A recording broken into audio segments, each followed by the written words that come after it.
বীজ আলুগুলি এই যে এইভাবে কেটে নিছি। আসসালামু আলাইকুম, কেমন আছেন সবাই? আমি ভালো আলহামদুলিল্লাহ।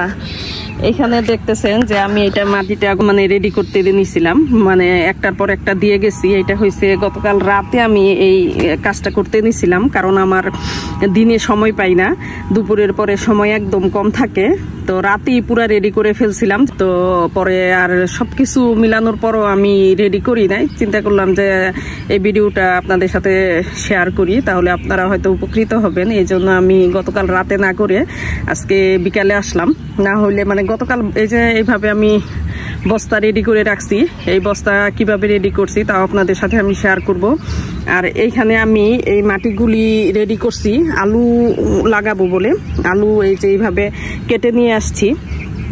তো এখানে মাটিতে আমি কি কি দিছি ওইটাই আপনাদের সাথে শেয়ার করব। এখন আমি মাটি প্রথম নিছি, এখানে মাটির পরে আমি এখানে এই যে এখানে রাবিশ নিছি কিছু, এই যে এটা রাবিশ।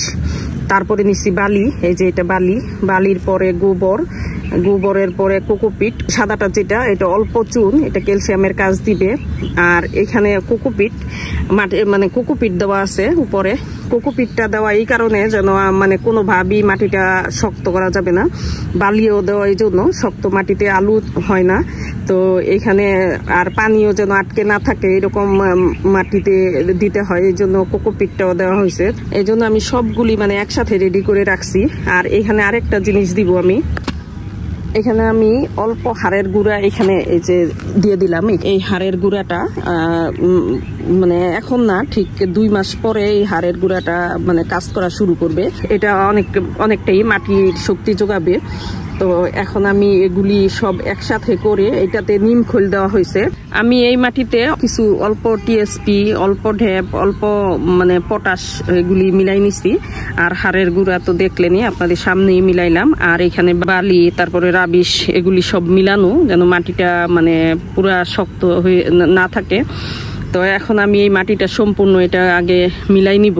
এই মাটিটা এখন আমি খুব ভালো করে এটা মিক্স করে নিব সবগুলির সাথে। এই যে বালি আসতেছে একবার এক এক ধাপে একটা, তারপরে গোবর, বালি, গোবর, তারপরে বিভিন্ন রকমের সার সব মিলানো যেন মাটিটা খুব সুন্দরভাবে আমি রেডি করতে পারি। এইভাবে এই যে লেয়ার বাই লেয়ার।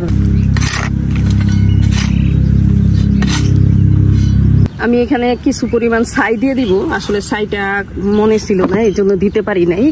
তো আমার কাছে খুব বেশি ছাই ছিল না, অল্প ছিল, তো ওইটাই আমি এখন মিলাই দিব। আর ছাই দিলে গাছকে পোকামাকড় থেকে রক্ষা করে, রোগ জীবাণু থেকে রক্ষা করে, তো এটা খুবই জরুরি মানে ছাই দেওয়া। তো আমার কাছে এই পরিমাণে ছাই ছিল আর নাই, তো এইটুকুই আমি দিয়ে এখন রেডি করে আবার এটা মিলাইতে হবে। আমি একবার মিলাই ফেলছি, ভুল করছিলাম, তো এখন আবার এটা মিলাই নেই। বস্তায় প্রথমে এখানে ঘাস পাতা এগুলি শুকনা এগুলি নিচে দিয়ে দিব। তারপরে এখানে আমি ছাদ বাগানের যে বালি ছিল, ছাদ ঝাড়া দেওয়ার পরে যে বালিগুলি জমা হয়েছে ওই যে ওইখান থেকে নিয়ে আমি এখানে কিছু বালি দিব। বস্তায় ছাদ ঝাড়া মাটি দিয়ে দিলাম এই ঘাস খড়কুটার উপরে। এখন আমি এই মাটি রেডি করে রাখছি, এগুলি দিব। তো এগুলি গতকাল রাতে রেডি করে গেছি, তো এখন এইটাতে আমি তৈরি করা মাটিটা দিয়ে দিব। এগুলি এই যে মাটিটা রেডি করা, আমি গতকাল রাতেই এই বস্তাগুলি রেডি করে গেছি, তো একটা করি নাই, এটা আপনাদের দেখানোর জন্য, আপনাদের সুবিধার্থে, আপনারা যেন বুঝতে পারেন যে আমি আলুর বীজ কিভাবে বসাইছি। তো নিচে খড়কুটা দিয়ে তার উপরে ছাদ ঝাড়া বালি দিলাম। এখন এই 5টা বস্তায় আমি এই মাটিটা দিয়ে দিব। আমি একা হাতে করি, তো এই জন্য আসলে খুবই টাফ হয়ে যায়। তো আমি অনেকগুলি মাটি রেডি করছি, একটু মানে টায়ার্ড মনে হইতেছে।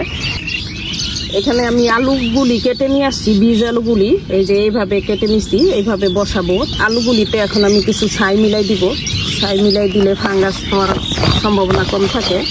তো আমি কিছুটা ছাই মিলাই দিলাম, খুব বেশি একটা নাড়াচাড়া করবো না যদি ভেঙে যায়, এই জন্য। তো আমি এটা রেডি করছি, এখন বস্তাতে বসাবো। এখন আমি প্রতিটা বস্তায় 4টা করে আলু বীজ লাগাই দিব। এখানে এই যে একটা, বিসমিল্লাহ। তো এইভাবে মাথাটা একটু উপরে রেখে লাগাইতে হবে। এই যে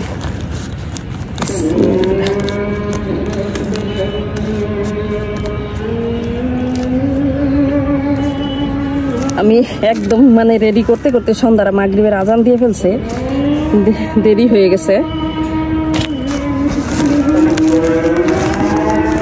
এই যে এইভাবে আমি সবগুলি লাগাই দিব। এখন বস্তায় পানি দিয়ে দিব, বিসমিল্লাহ। পানি দিয়ে দিব। আমি মগ নিয়ে আসি নাই, মগ মানে নাই ছাদে, এই জন্য আমি আর দিতে পারলাম নাই, এই জন্য বল দিয়ে দিলাম।